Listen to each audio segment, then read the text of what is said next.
Finally আমিও চলে আসলাম মিজান ভাইয়ের দোকানে সেই ভাইরাল খাবার খাওয়ার জন্য। এসে দেখি রান্না এখনও হয় নাই, কিন্তু মিজান ভাই অর্ধেক দিনে যে বেচা কেনা করছে ওটা বর্ণনা করা হইতেছে। তো আমিও দেখলাম যে কত টাকা বেচা কেনা হয় আজকে। ওরা দুইজন মিলে টাকা গুনতেছে। টাকা গুনতে গুনতে প্রায় অনেক সময় লাগে। টাকাগুলো এলোমেলো তো এগুলো একটু ভাঁজ করে তারপরে গুনতে হয়।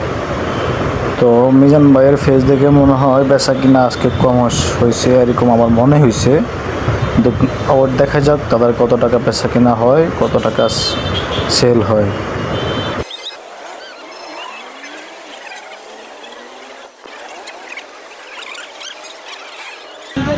পর্যায়টা বন্ধু বন্ধু তারা অনেক সময় হয়ে যায়, তখন ওই টাকা ফাইনালি তাদের বুঝবাস হয়ে যায়, তখন ওদের হিসাব করার পালা আসছে।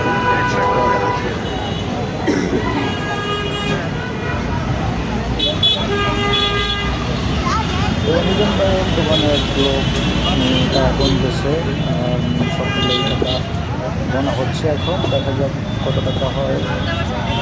মিজান ভাইয়ের দিন দেখে মনে হইতেছে অনেক আপসিট দেখাতেছে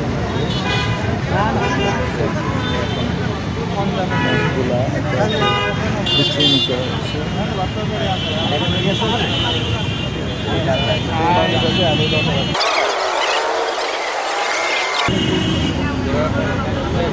এক দুই তিন চার পাঁচ ছয় সাত আট নয় 10 11 12 13 14 ঠিক আছে। 14,000 15,000 16,000 17,000 18,000 19,000 20,000 21,000 22 23 24 25 26 27 28 29 30 31 32 33 34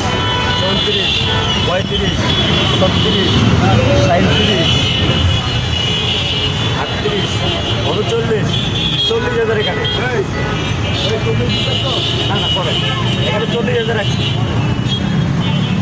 1 2 3 4 5 5,000 তাহলে 45,000 আছে।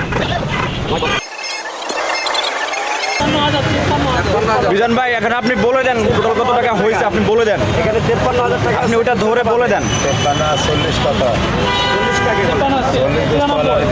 একটু জোরে বলে দেন মিজান ভাই কত টাকা হয়েছে টোটাল। ওখানে কত দিচ্ছেন? 40,000, 40,000 93,000 টাকা বিক্রি হয়েছে। 93,000 আরো বেশি ভাত আছে, আবার গোস্ত আছে, আরো 15 কেজি 92,000 না 93,000 কত হয়েছে টোটাল আপনি বলে দেন। 93,000 টাকা বিক্রি হয়েছে উপস্থিত। আরো এখন এক ডেক ভাত এবং এক ডেক মাংস আছে, এটা বিক্রি হলে 1 লক্ষ টাকা পার হবে।